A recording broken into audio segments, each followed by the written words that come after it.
two options. So if you're a participant, you had two options to choose from. And go along with us here. Like, think about what you would choose. So option one is that you could earn $50,000 a year and everyone else around you only earn $25,000 a year. Option two, you could earn $100,000 per year and everyone else around you could earn $200,000 a year. Would you choose option one or option two?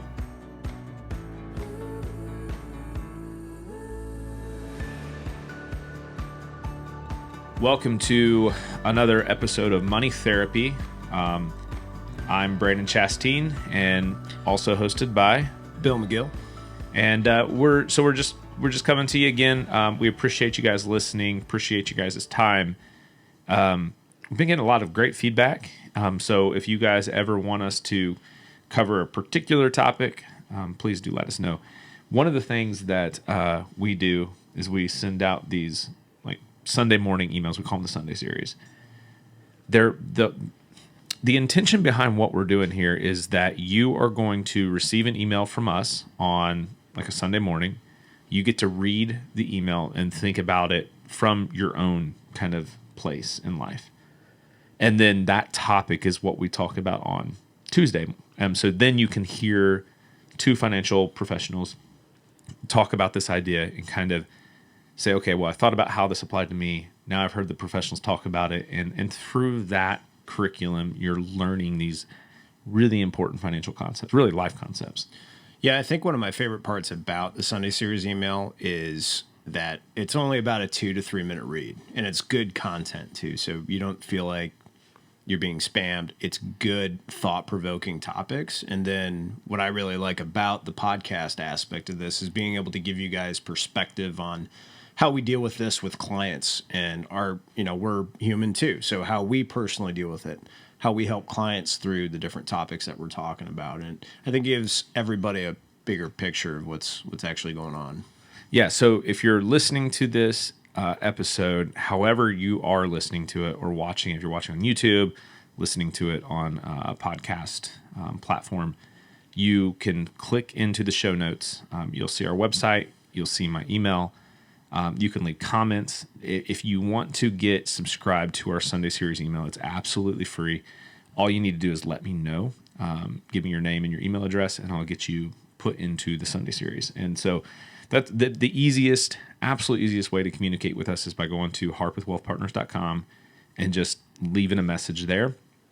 And then we'll get you, it'll ask you, you'll send a message with your email, and I'll respond back to your email address. You can send us show ideas, like financial questions that you've had, maybe a money mistake that you made that you want to try to figure out what's the best way to undo this. We can kind of jump in and talk about all that stuff. But let's get into today's thought, because it's kind of we try to make this enjoyable, so bear with us here. But really, the thought of the day is mine is bigger than yours, right? Right. So we were actually just in pre-show flexing in front of one another. Bill's biceps are a little bit smaller than mine. Really? Yeah, definitely. We've already settled this. I've been working on it, though. 5 push-ups a day, right? 5 push-ups a day really brings out the triceps. So now if I can do 1 pull-up a day, I think I'll be able to beat Brandon in about 2 months or so. Yeah. Hey guys, the point of this show is competition, competing with other people. It can absolutely derail your financial progress. If you are competing with other people, you are not doing yourself any kind of favor. And in fact, you're probably hurting your future self. And the problem with us saying this and saying it on here is the fact of the matter is we all are competitive creatures. And things like social media are just they're making it so much worse, right? I agree. We are constantly having to think about like everyone around us, what they have, what we lack, what we look like, what they look like, the experiences they're having versus the experiences that we're having. And social media just seems to highlight all the best of the best things. And so we're constantly kind of just feeling like we're not where we should be. Yeah. So here's the thing. There was a Harvard study done. Harvard, like legit study. This is good, like behavioral science here. People were given two options. So if you're a participant, you had two options to choose from, and go along with us here. Like think about what you would choose. So option one is that you could earn $50,000 a year, and everyone else around you only earn $25,000 a year. Option two, you could earn $100,000 per year, and everyone else around you could earn $200,000 a year. Would you choose option one or option two? Now, I think most of us, like if we could just cut that decision making, like would you prefer $150,000 a year salary or $100,000 a year salary? 100. I'll take. Yeah, 100 I mean, like there's not too many to be like, no, I'd actually prefer to do the same job I'm doing now for half the amount I'm getting paid. Right. But in this study, and obviously you're probably like, well, they're bringing it up, so the results are probably surprising, and you're not wrong. Well, what was the number? Was it 60 something percent? 50% took 50,000, Okay. while others made 25. Yeah, so split 50-50. Theoretically, like in this study, half the participants chose to make less money just because, on the sole purpose alone, that they were going to make twice as much as the people around them. And that is the danger. Like that's just starting the part of this dangers of competing with others. Yeah. So part of like where my thought goes is this with this, and what I see with clients really a lot oftentimes is this notion of keeping up with the Joneses, right? Absolutely. I have clients that struggle with their income. They don't have great income, but they're constantly trying to spend the same way. Like sometimes in life, based on our income, like the fancy dinner should be, at the local pub, right? Not the 5-star steakhouse downtown, right? But then sometimes our income says, hey, you can go celebrate at this like fancy steakhouse.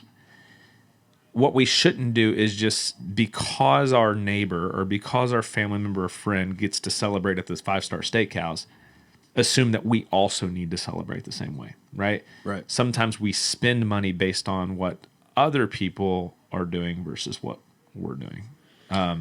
So that's a big deal. Yeah. One of the statistics that I saw that came to mind when we were talking about this before the show was in the thread of keeping up with the Joneses, 60% of luxury vehicles on the road today, so BMWs, Lexus, Mercedes, all those luxury brands, 60% of those are leased today, which is crazy. That is crazy. Because you can look at your neighbor, and, oh man, they own that car. They own that nice BMW. I should too. Like I can't be doing that well if I live in the same neighborhood as this person over here and they've got a BMW and I've got, I don't know, a Toyota Prius. I don't know, pick a car, right? But so one of the things in keeping up with the Joneses and the things that we talk about in terms of comparing yourself to others, be careful how you compare yourself to others, because the facts that you're using to compare yourself to others may not actually even be true. We're making a lot of assumptions when we absolutely compare ourselves to other people. And at the end of the day, like I also want to clarify, like it's okay to, like we've done a podcast on like buy nice things. Yeah. We've talked extensively about celebrating wins. Yes. But it's also just so important to like live within our means. And at the end of this, if we're not, so let's go down like a little, like if I'm trying to compete with someone else. Yeah. Oftentimes that's going to lead to like me feeling anxious because I'm not where they are, right? If I go to the gym and I'm watching someone on the squat rack, I was just watching a video earlier this morning. This dude's doing this weird squat thing. It was wild to see, but he was doing it with like 560 pounds. Wow. effectively part of the squat is kind of like a single leg squat, and he's doing it with 560 pounds. Wow. I'll show you the video later. It's insane. The Tree point, trunk the legs. real point is like, man, if I was trying to, in my mind, think I work out, I do squats, but I'm nowhere near that, like, it can create this anxiety. If we're doing, especially with finances, if I'm working extremely hard and I'm putting everything that I have into a career, a job, a side hustle, whatever it might be, and I'm like, everybody else is finding success, why am I not? Yeah. Then what that usually leads to at some point is anxiety. And anxiety's like soulmate is fear, Right. right? So if I'm living in this realm of fear and anxiety, then and we're talking about human behavior here. Like this is real science. If I am having just major bouts of like if I'm fighting with fear and anxiety, what that often leads to, battling with fear and anxiety, what that often leads to is like a fight or flight response. Yeah. Okay. Most often. If I'm in flight mode, then oftentimes that can lead me to become indecisive, to where I'm just kind of like not making good decisions, but I'm not making bad. I'm just making, and sometimes indecision is bad decision. I used to, like in combat, I would tell a lot of my guys, like, make the decision and go. Yeah. Right. Sometimes the worst thing that we could do is sit still. Like if we have a bunch of bad guys around us and they're all maneuvering on us, the last thing that you want to do is be indecisive and sit still. Right. Move left, move right, just move. Yeah.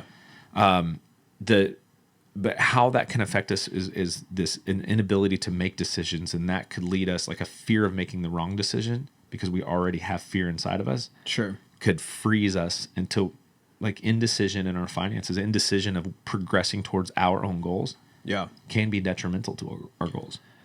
And one of the things that I often see also is the opposite of that too, which is this fear and anxiety kind of builds up and people feel like they need to do something now and they need to make a decision now. And so we see this all the time, but impulsive decision making.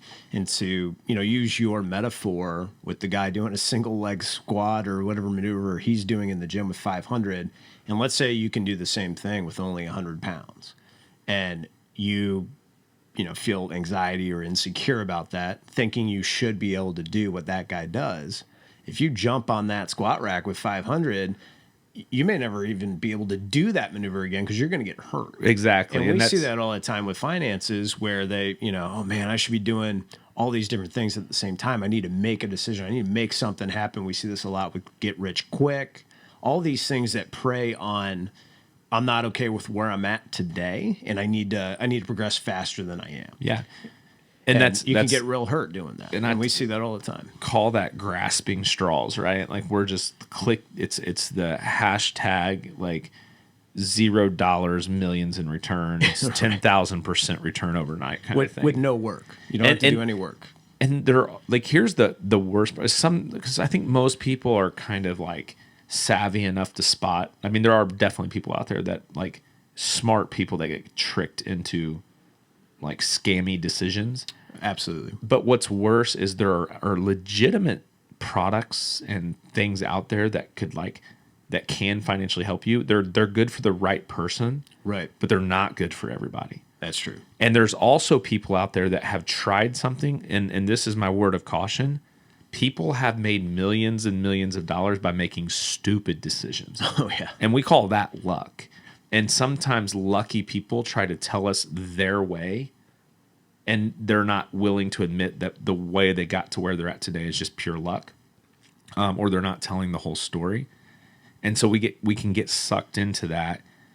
If we start grasping at straws, right? If I go in and try to squat 600 pounds today, I'm going to break something. Or maybe it doesn't break, but it's so complex I can't understand it, right? I'm stuck and I don't know how to get out of it once I realize I've made this mistake. Sure. All of these things can lead to lack of confidence, or nonlinear progress. So I got a quote here, Stephen Covey, 7 Habits of Highly Effective People. Correct. He says, if the ladder is not leaning against the right wall, every step we take just gets us to the wrong place faster. So sometimes, again, stick to your gut. If we're competing with someone else, that clickbait on the social media thread looks all the more alluring. We click on it. We get into something that we don't understand, thinking it's going to be our savior from fear and anxiety. It's going to catch us up. It, in fact, doesn't. It gets us in a direction that we don't necessarily want to go. The complexity then leads to something that we're involved in where we don't have clarity. That only adds to our own anxiety. Yeah. So these are the mistakes that we can make. So if we know competing with others is bad, but we know we always, always, always can so easily slip into finding ourselves in competition, whether it's fitness or finances. Yeah. How do we avoid that, like slipping into that? And then how do we avoid, what's your thoughts there? Well, I think what we do with a lot of our clients is step one is to get people to slow down. I think that's a huge thing, is to just get people to slow down and figure out where they are today. Right. And this goes back to, you just made me think of one of my favorite books is a book by Jordan Peterson. It's called 12 Rules for Life. I'm sure a lot of people who listen to finance or, they've heard of Jordan Peterson before. But one of his best quotes, and I use this a lot with my clients, is compare yourself to who you were yesterday, not who someone else is today. And so as a financial planner, financial advisor, financial coach, this podcast is called Money Therapy for a reason, right? We need to take a step back and slow down with 90% of people out there, get them to actually forget about pretty much what everybody else is doing. And let's get a picture of where you're at today and start with your goals and then actually map out how do we obtain your goals? Because I don't really care about Sally with the BMW down the street. I care about your house and I care about your family. And I care about getting you to a place where you have some peace with your financial decisions, your financial life, and actually making incremental steps forward. So just like slow down, figure out where you're at. And, I think that goes a long way in terms of if I'm setting a goal and seeing progress, a lot of that anxiety and fear subsides and you start forgetting about what other people are doing because you're actually focused on what you're doing. Man, that's like you hit the nail on the head, because I tell my clients, effectively we're in competition with two things. One, who we were yesterday. Yeah. Right. And then two, the enemy of me being successful in my goals, or in other words, if I'm in competition with failure. Right. Right. Me being better than I was yesterday, I do not need to be 100% successful on. Correct. We can have missteps. Sure. I can have a bad day. I can have an impulsive buy day. Yeah. Right. That doesn't derail anything. What I can't miss on is failure. Like I can't miss succeeding in my goals. Yeah. Right. That I have to be 100% on. So when I build my plan and build my strategy, I say, hey, to be 100% sure I'm going to be successful in my goals, I'm going to be 90% in being better than who I was yesterday when it comes to making healthy financial decisions. Yeah, I think one of the things that we're trying to say is competition and competitiveness is a really good thing. But let's redirect where we're taking that, because that's the success. One's very useful. Focusing on your situation, like we're talking about, one really does nothing for you other than give you anxiety, fear, comparing yourself to others. Love that thought of like, because again, so many times we come on here with these like ideas, and we're trying to say, like you'll hear podcasts where we're like, hey, this is a behavior, this is a reality. Don't try to eliminate it. Just learn to understand it. Understand it's a part of our human behavior, and just adapt and just. But awareness is more important than anything. So if we're aware that we can't change being competitive creatures. At least we can direct the competition to the right. So I love that redirect idea. Well, you're going to feel a lot more useful doing that because you're going to see the changes in your life. You're not going to change somebody else's life necessarily just focusing on them. So surefire ways to reach my goals. Yeah. There's nothing that I can click on that will make me an instant millionaire. If I'm not going to borrow somebody else. Like I'm not going to let somebody else prey on my fear and anxiety to make them wealthier. Right. Understanding that there can be good ideas out there that aren't good ideas for me. And there are plenty of millionaires that will tell me it was a good idea what they did, but when in fact it was just luck what they did. So with that said, the only way to make sure that we are on track or the best path possible to reach our goals, to be successful in our goals, is to, one, have goals. Right. Right? Don't borrow. A lot of times I think we borrow. There's this intellectual borrowing that goes on where we're just like, well, everybody else wants to retire at 65, so I want to retire at 65. Right. There's not a lot. If we don't have like our personal goals, we can't really put everything that we are behind them. We don't sell out to them, but when they're our goals and they matter, we're not going to miss, right? So have goals. Go through a goal planning strategy session.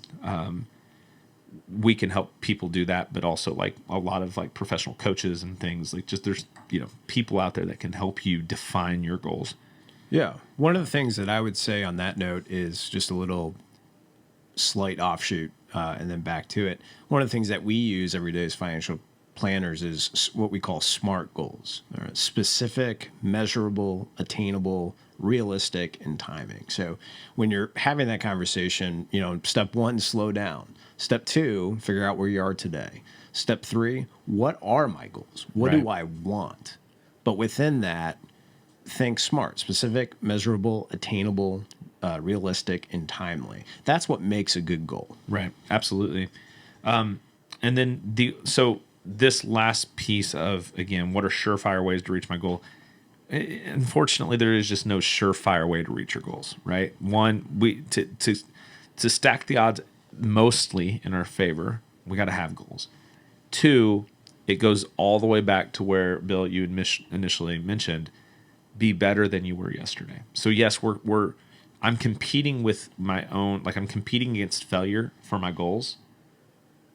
But in order to get there, the best way to do that is just to constantly be better. If I eat a healthy diet, I exercise regularly. If I do everything that I can to maintain my health, at the end of the day, could I still die of cancer or have a stroke from something could I have these things that go on in my life and not live a long, happy life? 100%. Sure. But am I stacking the odds ever? Am I increasing my odds of a long, happy life if I eat a healthy diet, work out regularly? And that's the same thing with our finances. There's not a single chart. There's not a single button. There's not a single person. If anybody says that they can guarantee financial success for you, they're lying. Correct. They're lying. And so you should run away, right? What I can tell you is that if we put together a strategy based on your goals, if there's principles, if there's a strong correlation to your values and your financial purpose and the direction of your life, if we build small steps to get you on the right path and headed in the right direction, and if all you can do at day to day is say, I'm just going to be a little bit better than I was yesterday. And if you're 90%, we build in some strategies. If you're 90% out of 10 days, if you're better or at your best 9 of those 10 days, we can make you successful. Again, we can't promise that, but what we can say is you're headed in the right direction, and this is the most sure that we can be. Yeah. And if you can learn to live in the most sure place versus I have to be 100% right or 0% right, if we can just kind of live in that gray to say, hey, this is how we put our odds at success in the most possible, area, we can sit there. I think that can help solve some of those financial anxieties and fears. Yeah, and the beautiful thing to me about that is every day is a new day. We're all going to have days where we fall off the wagon, so to speak, and for me, it's double cheeseburgers at Sonic. As far as like diet metaphors go, is I love a double cheeseburger, and we're all gonna have days where we screw up and we're not as good as we were the other day. But the clock resets when the sun comes up the next day, and I think that's a really good part of it. That helps you focus on the day to day and just trying to get better the whole time. Yeah. And have some grace with yourself too. I mean, we're talking pretty intensely about always getting better. But have some grace with yourself, especially when you're first starting out on this kind of thing. You're going to make mistakes, but have some grace with yourself and get back on the horse.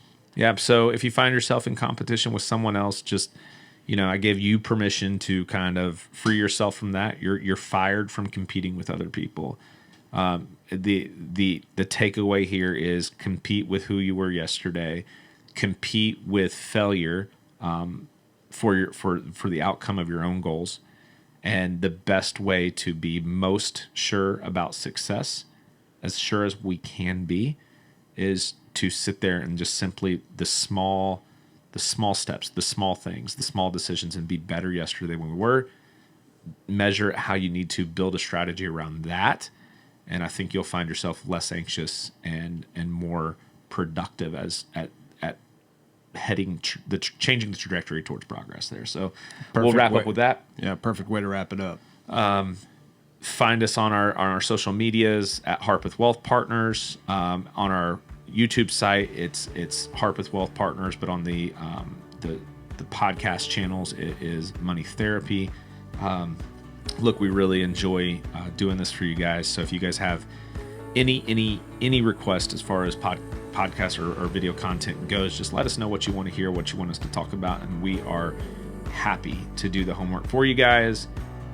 We look forward to seeing you all next week. See y'all next week. Bye. We hope you learned something valuable today. We appreciate you including us in your journey towards financial betterment. It is important to us that you know this is for educational purposes only and not to be considered specific advice for any individual listener. If something we discussed is relevant to you and you have questions about how it might be uniquely applicable to you, please discuss that with a financial professional, or, of course, we are happy to have further conversations with you about your specific questions, needs, or circumstances. We welcome you to reach out to us via our website, harpethwealthpartners.com, or by emailing Brandon at bmc@harpethwealthpartners.com. Securities are offered through LPL Financial, member FINRA SIPC. Investment advice is offered through Private Advisor Group, a registered investment advisor. Private Advisor Group and Harpeth Wealth Partners are separate entities from LPL Financial. The opinions voiced in this material are for general information only and are not to be intended to provide specific advice or recommendations for any individual. To determine which strategies or investments may be suitable for you, consult appropriate qualified professionals prior to making a decision. Investing includes risk, including fluctuating prices and loss of principal. No strategy assures success or protects against loss. All performance referenced is historical and is no guarantee of future results. All indices are unmanaged and may not be invested into directly. Hypothetical examples presented are not representative of any specific investments. Your results may vary. We want to thank you for your time, and we look forward to having you back next week.